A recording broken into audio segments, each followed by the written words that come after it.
নমস্কার, শুভ মধ্যাহ্ন। চলে এসেছি একটা রেসিপি নিয়ে। আজকে আমি ক্ষীর বানাচ্ছি। দেখুন কিভাবে বানাচ্ছি।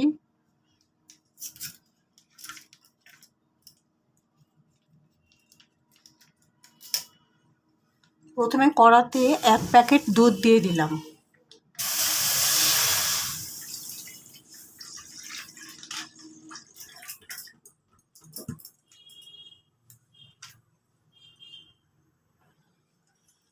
এবার এটাকে ক্রমাগত নাড়তে থাকবেন, নতুবা তলার দিক দিয়ে ধরে যাবে।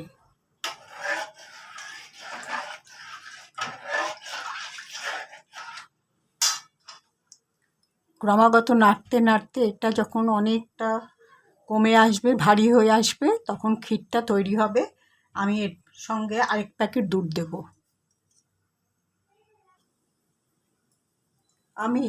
আমি আরেক প্যাকেট দুধ দিয়ে দিচ্ছি।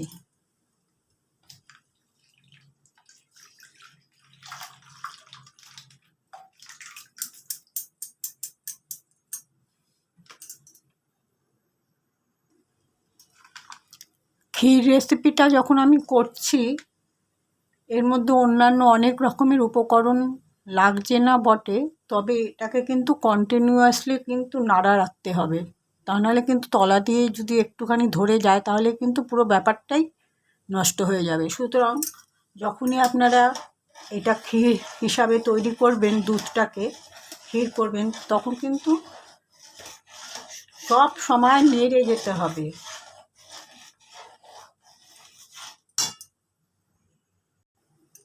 আমি দিয়ে দিচ্ছি 2টো এলাচ।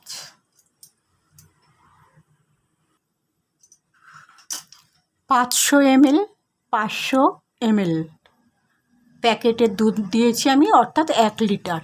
1 লিটার দুধের জন্য আমি এই পরিমাণ চিনি ব্যবহার করছি। এই যে এটা দিয়ে দিলাম।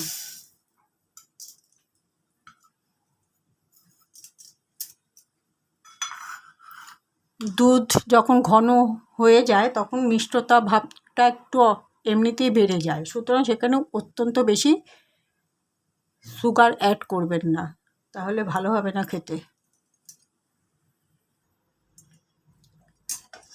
ক্ষীর তৈরির এখন এই পর্যায়ে চলছে, এই ঘনত্বটা তৈরি হয়েছে দুধের।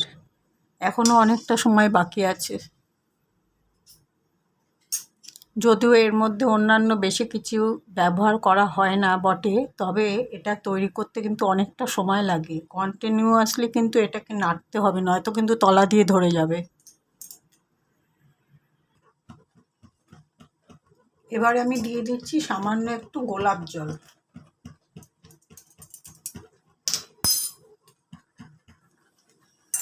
আমার ক্ষীর তৈরি শেষ হয়ে গেছে, দেখুন। আর কোনো পাতলা দুধের আকার নেই, এখন পুরো ঘনত্ব তৈরি হয়ে গেছে। এরপর এটাকে আমি একটু স্ট্যান্ডিং টাইমে রাখছি, তারপরে ফিরে আসছি।